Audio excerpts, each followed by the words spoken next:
రంగనాథ్ బలవన్మరణం చిత్రసీమను విషాదంలో ముంచేసింది. అలనాటి నటుణ్ణి కోల్పోయిన చిత్రసీమ ఆయనకు అంజలి ఘటించింది. పోస్టుమార్టం తర్వాత గాంధీ ఆసుపత్రి నుంచి ఫిల్మ్ ఛాంబర్కు రంగనాథ్ భౌతికాయాన్ని తరలించారు.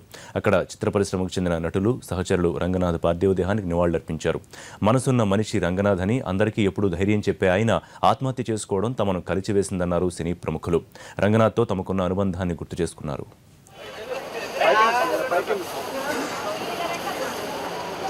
లైఫ్ అనేది ఇంత ప్లాన్డ్గా చేసుకోవడం అనేది చాలా చాలా ఆరోగ్యంగా అనిపిస్తుంది.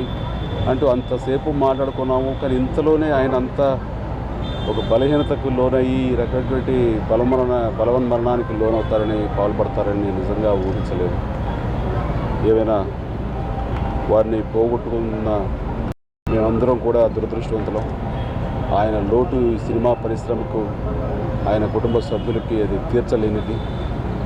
ఈ సందర్భంలో ఆయన ఎక్కడ ఉన్నా సరే రంగనాథ్ గారి ఆత్మశాంతి చేకూరాలని, అలాగే వారి కుటుంబ సభ్యులు కూడా నా ప్రగాఢ సానుభూతిని తెలియజేస్తున్నాను. ఆయన ఒక సీనియర్ నటునిగా ఈరోజు చలనచిత్ర రంగంలో తనకంటూ ఒక ప్రత్యేకమైనటువంటి గుర్తింపు ఉన్నటువంటి వ్యక్తి. మరి నిన్న జరిగినటువంటి సంఘటన చాలా బాధాకరమైనటువంటి సంఘటన. నాకు లాస్ట్ వీకే ఫోన్ చేసి నేను ఒకసారి మీకు కలవాలి అని చెప్పేసి అంటే రండి అన్న, రేపు మార్నింగ్ రండి అంటే రేపు ఆ నెక్స్ట్ డే మార్నింగ్ వచ్చాడు నా దగ్గరికి. మరి వచ్చి నాతో మాట్లాడినప్పుడు కూడా అతను మొదటి నుంచి కూడా నా దగ్గర ఎన్నో సంవత్సరాల నుంచి ఒక అమ్మాయి పనిచేస్తుంది, ఆ అమ్మాయికి మీరు డబుల్ బెడ్రూమ్ ఇల్లు కడుతుర్రు, ఏమన్నా వీలు ఉంటుందా అని చెప్పేసి నాకు వచ్చి ఆ విషయం ఓన్లీ ఆ పర్పస్ కోసమే వచ్చినాను నాతో చెప్పడం నిజంగా అతను మంచి మనసు కాదు, ఒక నిదర్శనం అని చెప్పి నేను ఈ సందర్భంగా తెలియజేస్తా ఉన్నాను. నేనన్నా తప్పకుండా ఫ్యూచర్లో అవకాశం ఉన్నప్పుడు చేద్దామని నేను వారితో మాట్లాడడం జరిగింది. ఒక 15 నిమిషాల సేపు అంటే గత అనుభవాలని, సినిమా ఇండస్ట్రీ ఇప్పుడున్నటువంటి పరిస్థితులని మరి ఆయన చెప్పుకుంటూ వెళ్ళడం,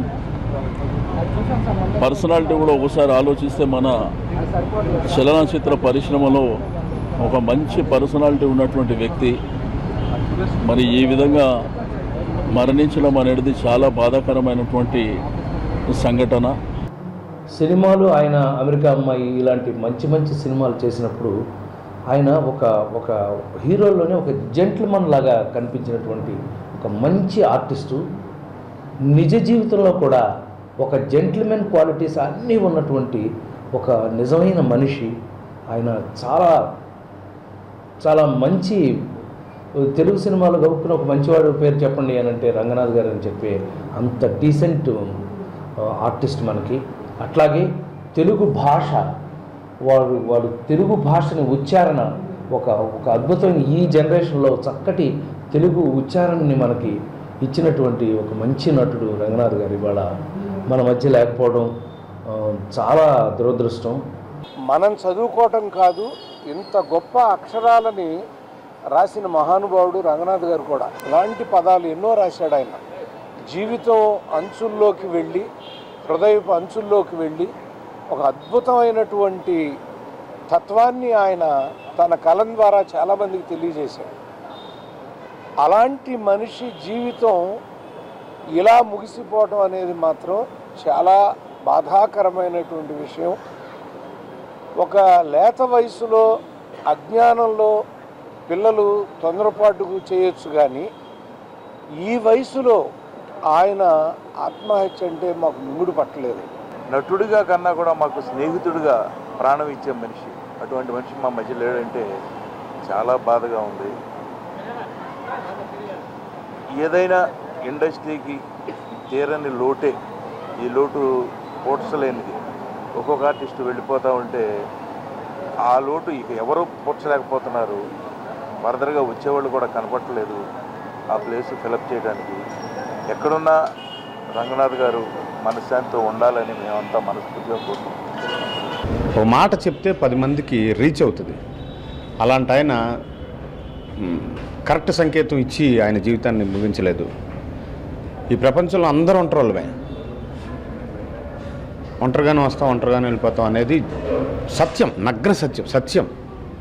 దాన్ని తెలుసుండి కూడా ఆయన జీవితాన్ని అలా చేసుకోవడం కరెక్ట్ కాదు. బట్ బతుకున్నంత వరకు మాత్రం అతను ఒక అద్భుతమైన మనిషిగా, ఒక క్యారెక్టర్ ఉన్న వ్యక్తిగా మాత్రమే మా కళ్ళ ముందు ఉన్నాడు.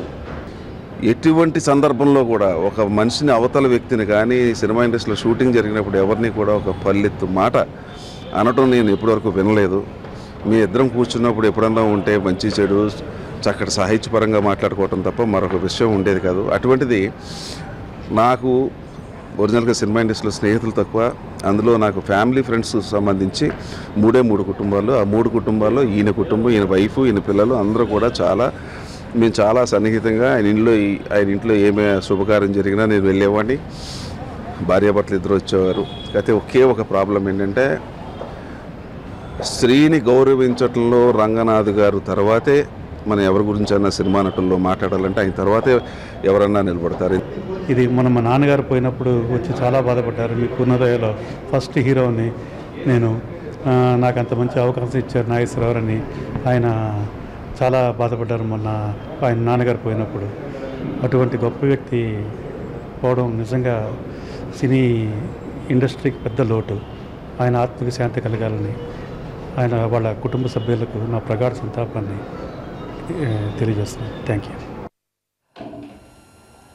రంగనాథ్ గారి మరణం విషయం విన్నప్పుడు అది నిజమా అబద్ధమా అనేది చాలాసేపు దాన్ని జీర్ణించుకోవటానికి చాలా కష్టమైంది.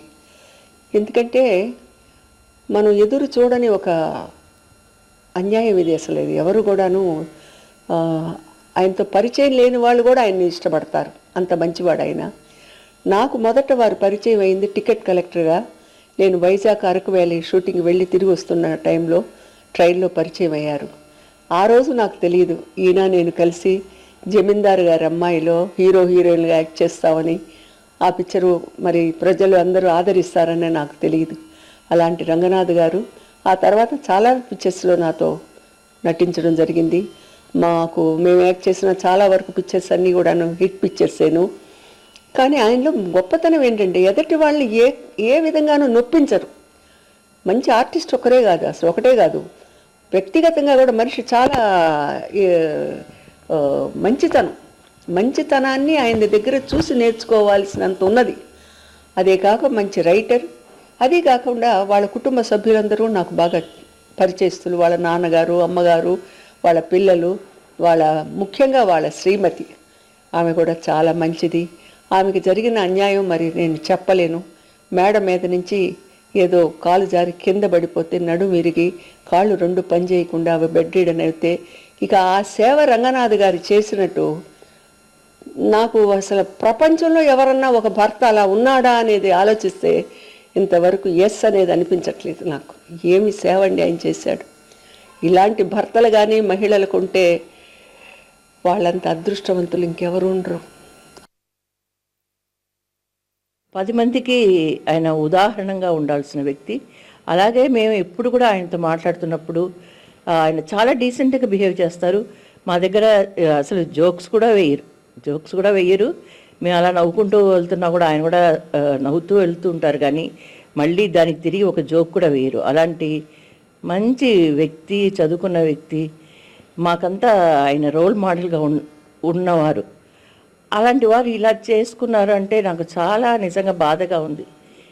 ఇలాగ ప్రతి మనిషి చనిపోవడం అనేది సహజం, కానీ ఆత్మహత్య చేసుకుని చనిపోవడం అనేది చాలా మనసుకు కష్టంగా ఉంది. ఇప్పుడు అలాంటి పెద్దవాళ్ళే ఇలా చేస్తే వెనకల వచ్చి పిల్లలందరూ వాళ్ళని చూసి రోల్ మోడల్గా ఉండాలి, కానీ అదొకటే నాకు